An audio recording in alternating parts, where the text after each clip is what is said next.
tahun ya buat Muhammad ya. Ya, silakan. Jelaskan ke kami kenapa Anda sangat benci beliau.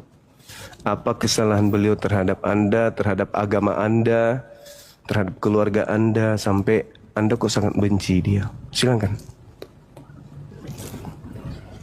Apa Berarti kesalahan yang... kok nggak mengakui? Enggak, saya tanya, kenapa Anda sangat benci kepada beliau? Kesalahan beliau terhadap Anda itu apa? Kesalahannya Anda Muhammad pernah... itu dia pedofil. Siapa yang pernah jadi korbannya? Aisyah. Keluargaan. Oh, di mana itu? Di mana dia jadi korban? Ya Aisyah masih bocil dikawinin. Terus kenapa Anda yang sibuk? Kan keluarganya yang mau. Keluarganya Kan si begitu nggak perempuan pantas ditiru. ini. Ya nggak usah Anda tiru. Nggak usah Anda tiru. Nggak usah ditiru. Berarti Muhammad nggak patut ditiru? Ya jangan Anda tiru. Kan Anda bukan pengikutnya. Ngapain Anda harus sakit hati sama dia?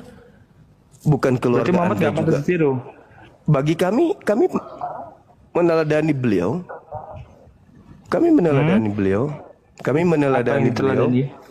Semua dari beliau. Semua dari beliau kami teladani. Justru Anda ini yang lucu. Termasuk kawin Anda bocil. ini. Oh enggak. Justru kebanyakan dari kaum kalian itu bukan hanya mengawini bocil, tapi mengawini sesama jenis. Itu loh. Mana buktinya? Buktinya, di dalam rumah ibadah kalian itu laki sama laki boleh dinikahkan sama pendeta. Mana ajarannya? Untung saja umat Islam itu mayoritas di negara ini. Kalau kalian yang mayoritas, maka akan di mana-mana itu nikah sejenis itu akan banyak kita temukan. Gitu bang. Untunglah umatnya Nabi Muhammad yang banyak di Nusantara ini. Di mana ada ajaran Alkitab? Alkitab menjelaskan boleh kawin sama jenis. Di dalam kitab saudara itu banyak sekali yang menghalalkan pernikahan sejenis karena sudah diajarkan bahwasanya segala sesuatu halal. Segala sesuatu boleh. Silakan. Begitu bang. Segala sesuatu dalam agama Anda itu boleh. Di dalam Galatia. Coba di dalam Galatia 3 nomor 26. Galatia 3 nomor 26 sampai nomor 29. Coba Anda baca. Berani nggak Anda baca? Berani nggak baca? Anda yang benar sih kok. Mana bukakan coba lihat. Lah, Anda baca aja dulu. Nanti Anda malu kalau misalnya kita tunjukkan di sini. Kenapa orang-orang Barat itu membolehkan kemudian nikah sejenis? Karena memang ajaran Bible yang mengajarkan itu. Gitu bang. Beruntunglah Nabi Muhammad diutus sampai manusia separuh tidak jadi binatang. Di dalam kitab saudara dikatakan begini, karena kamu semua yang dibaptis dalam Kristus itu telah mengenakan Kristus. Dalam hal ini tidak ada lagi orang Yahudi, tidak ada lagi orang Yunani, tidak ada lagi budak, tidak ada lagi orang merdeka, tidak ada lagi laki-laki, tidak ada lagi perempuan, karena kamu semua adalah satu dalam Yesus Kristus. Jadi tidak ada lagi pembeda antara laki perempuan. Jadi kalau Anda ingin melihat kemudian laki-laki, ya seperti perempuan boleh. Kalau Anda melihat seorang perempuan sama seperti laki-laki boleh. Tak ada lagi pembeda. Dan itulah yang dijadikan dasar kenapa di Amerika ada Bible khusus gay. Itu dalil bang. Jadi Kenapa kok bisa menafsirkan Alkitab seenak kau sendiri cuma? Karena faktanya begitu. Di gereja boleh nikah. Orang dengan anjing pun bisa. Itu fakta real.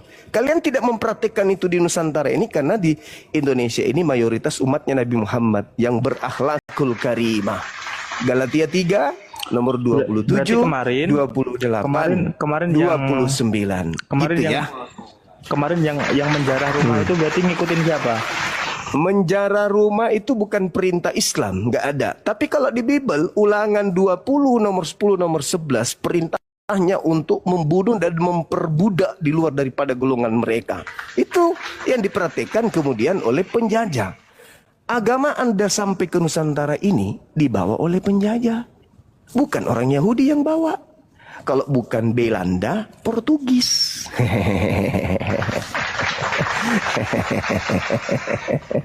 Jadi kebencianmu terhadap Nabi Muhammad itu karena kamu buta.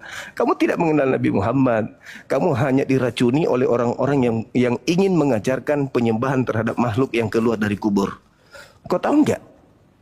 Bahwasanya apa yang kau tuduhkan kepada Nabi Muhammad itu tidak akan pernah bisa Anda buktikan.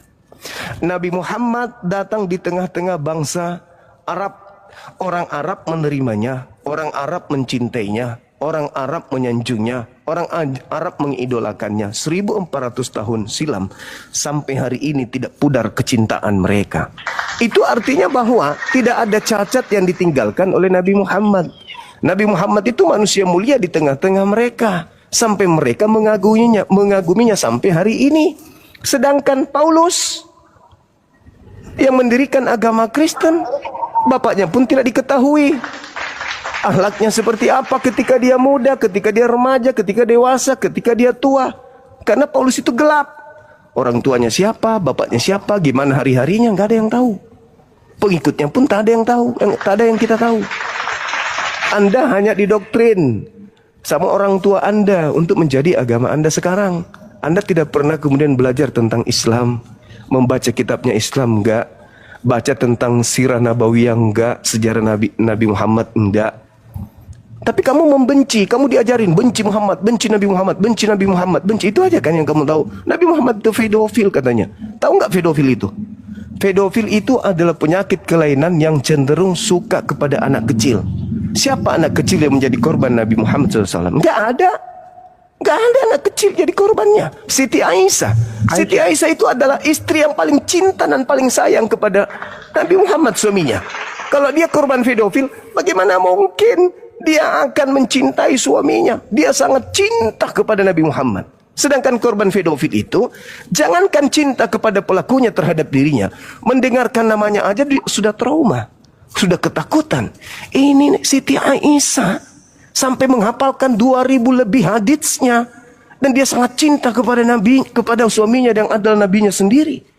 Lagian Nabi Muhammad itu menikahinya bukan karena unsur Nabi Muhammad yang menginginkan saja, tetapi kedua orang tuanya. Kemudian itu petunjuk dari Allah. Apa hikmahnya? Supaya Nabi Muhammad SAW memberikan pengajaran-pengajaran tentang wanita kepada istrinya Siti Aisyah.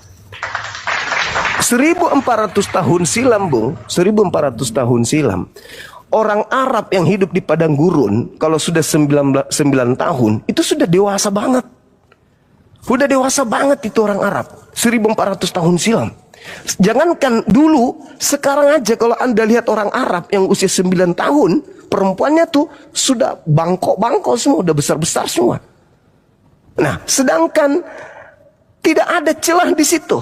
Nabi Muhammad tidak berzina, Nabi Muhammad tidak mencabul, Nabi Muhammad tidak pedofil. Sedangkan kalau Anda melihat sejarah nih, perjanjian dalam kitab saudara, perjanjian baru misalnya, terjemahan 1928. Anda baca di Markus 6 itu, apa yang dituliskan di sana?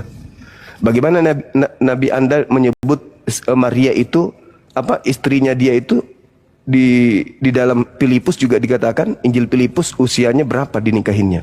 Belum lagi tradisi-tradisi yang ada pada zaman dulu, bahkan sampai sekarang. Orang Indonesia neneknya baru tamat SD sudah nikah. Apakah itu kehinaan? Bukan kehinaan.